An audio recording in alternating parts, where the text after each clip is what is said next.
കഴിഞ്ഞ 22 വർഷമായിട്ട് ലോകത്തിന്റെ വിവിധ ഭാഗങ്ങളിൽ രാജ്യങ്ങളിൽ മനുഷ്യകാര്യ പ്രവർത്തനത്തിന്റെ ഹ്യൂമാനിറ്റേറിയൻ വർക്കിന്റെ ഭാഗമായിട്ട് യുദ്ധങ്ങളിൽ ഇന്റർനാഷണൽ കലാമിറ്റീസ് ആഭ്യന്തരങ്ങളിലേക്ക് സേവനമനുഷ്ഠിക്കുന്നു. ഏറ്റവും അവസാനം ഞാൻ പോയത് ഗസയിലേക്കാണ്. ഗസ ഇപ്പോ വളരെ പ്രത്യേകതയുള്ള ഒരു പ്രദേശമാണ്. വംശഹത്യയാണെന്നുള്ളത് നമുക്ക് ഇപ്പോൾ സംശയമൊന്നുമില്ല. കാരണം ഒരു പ്രഖ്യാപിച്ചിട്ടുണ്ട്. പക്ഷെ ഈ ഫോട്ടോയിലൊക്കെ നമ്മൾ കാണുമ്പോൾ നമുക്ക് കിട്ടുന്ന ഒരു നേരത്തെ നമ്മൾ മാധ്യമങ്ങളിൽ ലഭിക്കുന്ന വ്യത്യസ്തമായ സമീപനമാണ് എടുത്തിട്ടുള്ളത്. സാധാരണ നമ്മൾ ഈ ബോംബ് വീഴുന്നതും മിസൈൽ വീഴുന്നതും പരിക്കേൽക്കുന്നതുമായിട്ടുള്ള ആൾക്കാരുടെ അങ്ങനെയുള്ള കാര്യങ്ങളാണ് മാധ്യമങ്ങളിൽ കൊണ്ടുവരുന്നത്. പക്ഷെ യഥാർത്ഥത്തിൽ അവിടെ ഇതിനപ്പുറത്തേക്ക് വിശപ്പ്, വെള്ളം കിട്ടാത്ത അവസ്ഥ, ലാട്രിന്റെ അഭാവം, അവസ്ഥ, സ്ത്രീകളും കുട്ടികളും മുഖ്യമായി മരിക്കുന്ന അവസ്ഥ, ഇതിൻ്റെയൊക്കെ ഒരു സാമൂഹിക പശ്ചാത്തലം അത് വളരെ വ്യത്യസ്തമാണ്. അത് ഒരിക്കലും നമുക്ക് ലഭ്യത വയ്ക്കുമ്പോൾ ഭക്ഷണത്തിന് വേണ്ടിയിട്ട് ഭക്ഷണ വിതരണ കേന്ദ്രങ്ങളിൽ പോയി നോക്കിക്കഴിഞ്ഞാൽ നമുക്ക് ഏകദേശം മനസ്സിലാക്കാൻ കഴിയും. ഭക്ഷണത്തിനുള്ള ക്യൂ കിലോമീറ്ററുകളോളം ഉണ്ടാവും. ഒരാളുകളിങ്ങനെ മണിക്കൂറുകളോളം ദിവസങ്ങളോളം ഭക്ഷണം ഉണ്ടാക്കി വിതരണം ചെയ്യുകയായിരുന്നു. സ്ത്രീകൾക്കും കുട്ടികൾക്കൊക്കെ പരിഗണന അവര് മുന്നിൽ ചെന്ന് വാങ്ങിക്കും. അപ്പോഴും ഈ പുറകിൽ നിൽക്കുന്ന ആളുകൾ അപ്പൊ ഈ ഭക്ഷണം എന്നുള്ള വിശപ്പ് എന്നുള്ളൊരു വ്യത്യസ്തമായ വിചാരമാണ്. നമുക്ക് ഈ വിശന്ന് വാസ്തവത്തിൽ 2-3 ദിവസം കഴിയാം. പക്ഷെ കൂടെ ഭക്ഷണം കഴിക്കാത്തൊരവസ്ഥയിൽ വേറൊരാളെ ഭക്ഷണം കഴിക്കുകയും ഭക്ഷണം പ്രത്യേകിച്ച് വേസ്റ്റ് ചെയ്യുമ്പോൾ ഭയങ്കരമായ ദേഷ്യം ഇത് അവിടെയും ഉണ്ടാവും. ഈ ഭക്ഷണം കഴിക്കുന്ന ആളുകളെ ഇങ്ങനെ വിളിച്ചത് കുട്ടികളെ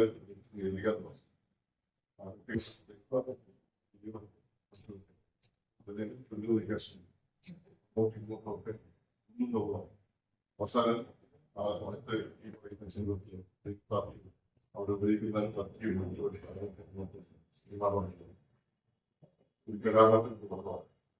അങ്ങനെ അവസാനം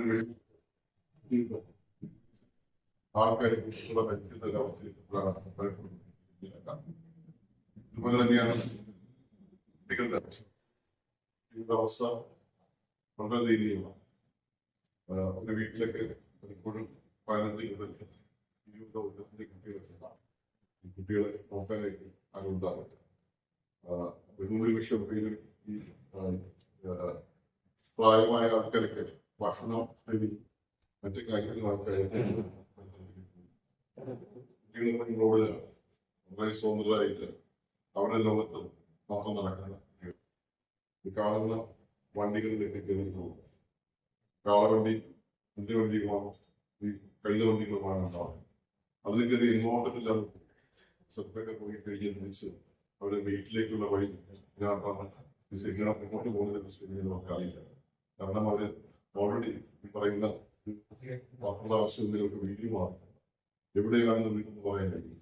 അടുത്ത വണ്ടിയിലേക്ക് പലപ്പോഴും 8 വയസ്സുകാരനും 10 വയസ്സുകാരനും ഒക്കെ ഈ ഭക്ഷണം അവസാനം വിതരണം ചെയ്യുന്ന ഗാസ ഹ്യൂമാനിറ്റേറിയൻ ഫൗണ്ടേഷൻ വന്ന അമേരിക്ക നടത്തുന്ന ഒരു വെടിവെപ്പ് കേന്ദ്രങ്ങളൊക്കെ അവരോട് അവസാനം രാത്രിയാവുമ്പോഴേക്കും ഈ ആളുകളുടെ എല്ലാം കൊടുക്കും ഇസ്രയേൽ ഭാഗത്തുള്ള വെടിവെപ്പ് അതിഭീകരമായ വെടിവെപ്പ് വെച്ച് ആകാശത്തിങ്ങനെ മുദ്രയെത്തുന്ന പോലത്തെ വെടിവെപ്പാണ് ഈ ഡ്രോണൊക്കെ പ്രത്യേകിച്ച് ഇത് കണ്ടിട്ട് എനിക്ക് ആകാശത്തിൽ നിർത്തിയെടുക്കുന്നത് വളരെ നിഷ്കളങ്കതയിലൊക്കെ അതിലേക്ക് നോക്കി എഴുതി നിൽക്കുന്ന ഒരു നോട്ടമാണ് ആ നോട്ടം 8 വയസ്സുകാരനായ ഒരു ബാലൻ ആ ഈ ആകാശത്തേക്ക് മുക്തി എത്തുമ്പോൾ എഴുതി നോക്കുന്ന ഒരു നോട്ടം നിമിഷത്തിൽ 40 ഒരു ബുള്ളറ്റ് ശരീരം ശരീരം ചീണ്ട ഭിന്നമായി ചിന്തകളിരിക്കുന്നു. രാവിലെ ഈ കുട്ടികളുടെ ശവശരീരങ്ങളും മരിക്കാത്തവരും എല്ലാം കൂട്ടിയില്ല പതിവ് പോലെ കുതിരവണ്ടിയോ കഴുത വണ്ടിയോ കുട്ടികളിങ്ങനെ എന്തുകൊണ്ട് ഒരു ബുള്ളറ്റൊക്കെ മതി വാസ്തവത്തിൽ കുട്ടികളൊക്കെ മനസ്സിലാണ്. പക്ഷെ 50 കണക്കിന് ബുള്ളറ്റ് 50, 40, 100 ബുള്ളറ്റൊക്കെ ഒരു കുട്ടികൾ പുറത്തേക്ക് കയറി പോകുന്നത് എങ്ങനെയാണെന്ന് നമുക്ക് ആ സ്ഥലത്ത് ചെന്നതിന് ഇതെല്ലാം ഒരു വിശ്വത്തിന്റെ ഭാഗമാണ്.